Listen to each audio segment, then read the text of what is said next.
name is Naja Demi. And I'm Fabian Mack. And this is WJAG TV with your weekly school news.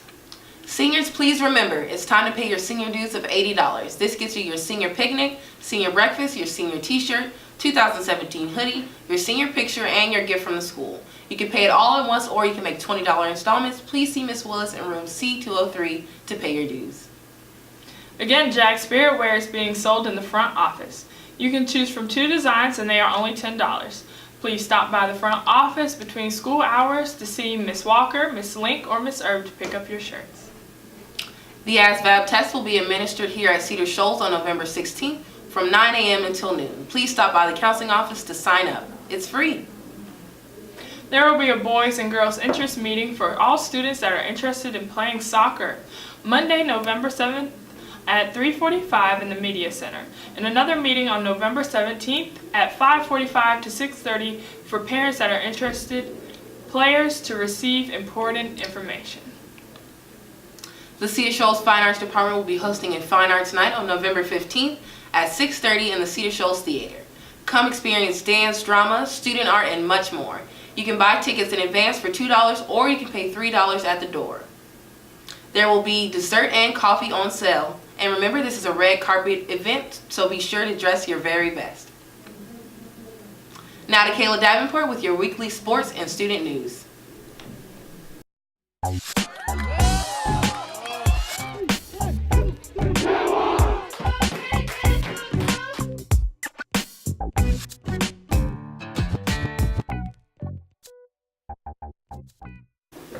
Hi, I'm Kayla Davenport, and this is your weekly sports news. First off, let's give a big congrats to our Jaguar football players on their triumph over Johnson High School with a total score of 40-0. Let's do it again this Friday, Jags. Our last football game will be this Friday against Walnut Grove in Walnut Grove at 7:30. Come out and support our football players. Our student of the week is Amaze Jennings. Here's Alden Wynn with the short clip of Amaze. Since 2013, senior Amaze Jennings has been making his musical creations come to life. I sat down with him to talk about his creative process and his plans for the future. Back in like 2013, I started making beats on GarageBand, and I was making beats on there for maybe 2 to 6 months, and then I just took what I knew and kind of manifested that on Fruity Loops. But yeah, I started back in 2013. Honestly, I just want to make people feel good when they hear my music, and I wanted to help them in a way, because I feel like music is the only thing that we have in a way to communicate and just get a message across to people. And sometimes that message can be just straight up feelings and good feelings, and I would say when I'm feeling down or even happy, music can alter my mood and how I feel. So when people hear my music, I just want them to feel good and positive. It's all positive. For the most part, nobody's come up to me and just been like, yo, that's trash. Or, sometimes I think it's too good to be true, because everybody tells me it's good, but at the same time, it also feels really good to hear that from everybody. On average, it probably takes me about 30 minutes to an hour for making beats. Yeah, music makes me happy. Music, it's nothing else in the world that can make me feel the way music can when I'm listening to it and making it. But my end goal is really just to make something quality and worth listening to, because even though a lot of people are just having fun and just putting random stuff out there, I take my craft seriously, and I want my stuff to kind of sound a certain way. So with that being said, I just want to make good music that people can easily enjoy. I try to do all of my work at school, even though that's not possible, homework and other assignments. I really try to make a beat every morning, and if I don't do that, then I'll have to just catch up when I get home. But honestly, now I've been slacking. I really just been chilling. But like I've been focusing more on my schoolwork because this is my senior year, and I'm trying to get up out of here. So yeah. Check out Suburban Boy 2 on SoundCloud and Spinrilla, and it's on YouTube now. And hit me up if you're trying to get some beats.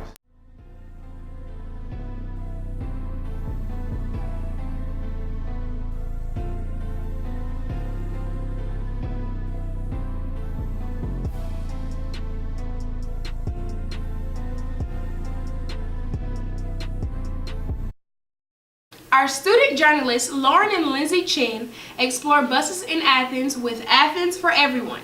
Here's a closer look. The Athens Public Transit is the fourth busiest transit system in the nation. It has buses running on 19 different routes from early morning to late evening. Several students at Cedar utilize the Athens public buses. We interviewed Cedar Shoals High School students Olivia Champagne and Cleveland Goolsby about their experiences with the ACC transit system. I ride it, I'd say a couple of times a month whenever I need to get somewhere. I ride it almost every day so I can get the work. As of recently, the Athens Public Transit offers free public transportation to all K-12 students. I was aware that it was over the summer, but I did not know that they continued it. I knew because, I use it all the time. So it's really nice and convenient for me. For some kids that have jobs and their parents work, and so they don't have to wait on them and possibly be late for work, they can ride the bus. It means that you can be more independent. Until I can drive around on my own, it will help me get from place to place. And I think it can do the same for other students. Gas prices are rising and stuff. And I know my parents don't want to drive me everywhere to avoid the problems because, the buses don't even use gas. They are solar powered. As an effort to provide public transportation to everyone in Athens, nonprofit political organization Athens For Everyone has been working towards passing free public transportation for all. As part of a short investigation on the transportation reform in Athens, we interviewed Athens For Everyone president and transit campaign coordinator, Mr. Tim Denson. So what exactly is Athens For Everyone? We're an organization that pushes to make sure that all of our laws, ordinances, policies, and also our elected officials work for everyone. Not just the most well-connected, most well-off people here. We try to mobilize people in the community to get them involved in these policy changes and try to empower them. In addition to free public transportation for K-12 students, Athens For Everyone recently pushed through a measure for Sunday buses. They plan to continue to push for more changes for the ACC transit system. They just finished a county-wide transit study, and they came up with a few proposals. Some of them we were very interested in. One of them was to have the buses run every 30 minutes, while most of our routes right now run every 60 minutes. That would be a huge improvement, and something I really think needs to happen for us to go to that next level with our public transit system here. Roads like US 29, US 441 do not have adequate public transit running up and down them right now, and there's communities there on those roads who desperately need it though. So we want to expand out to those areas, and of course eventually we'd like to see a public transit system that is free for everyone. Mr. Denson explained his personal motivation for working towards improving public transportation. I think that public transit is a fantastic tool that's underutilized, such as what happened with the K-12 students. That came out of a gang prevention task force, which is interesting because they saw that they could use public transit as a tool to try to, again, engage kids and try to open up their horizons, what they had available to them. Public transit, I really think, is something that should be a right to everyone. Athens For Everyone has overcome some complications with pushing for free public transit and expects to confront more. Most of our elected officials don't use public transit on a daily basis, if at all. So it's sometimes harder for them to be able to relate to people who rely on it every single day and day out. To combat the cost of free transportation, Mr. Denson suggested several options. This is also an economic tool. By having public transit be free for all so that people can get around the community, it actually helps drive our economy. It's been proven that for every $1 invested in public transit, you actually get a $4 economic return.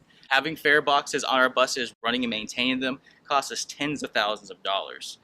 And interestingly enough, right now, a minority of public transit riders actually even use the fare box. So one of the first ways that you can pay for it is by getting rid of that additional cost from the fare boxes. So that will cut down the cost somewhat there. Rest of the funds, will have to, a lot of it come from the general fund of our county, but we could also be applying for grants on the federal level. Unfortunately, the state of Georgia gives $0 in operational costs for public transit. That's something that needs to change, and that's something also that Athens For Everyone has been lobbying for in Atlanta.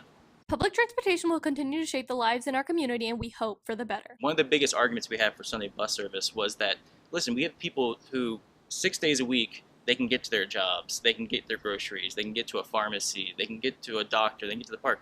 But they have this 1 day a week where this stops. A lot of people rely on it for their everyday lives. I also think it's a great way to build community. It's a kind of a way to show solidarity when you're traveling across town. It also helps the environment, of course. So there's so many ways that public transit can be helping our community. And I honestly do think that it is the future of our society here in the United States. If we build the infrastructure, the people will start to use it. The biggest problem here is that we have not built that infrastructure here. And I understand some of the people in Athens, some of our elected officials don't want to take the extra step to spend the money on building the infrastructure. They would rather see it come from the state or the federal level. But until that happens, I think here on the local level, we need to be stepping up when we can. Again, my name is Kayla Davenport, and this has been your weekly sports news. Now back to you, Naja and Fabian.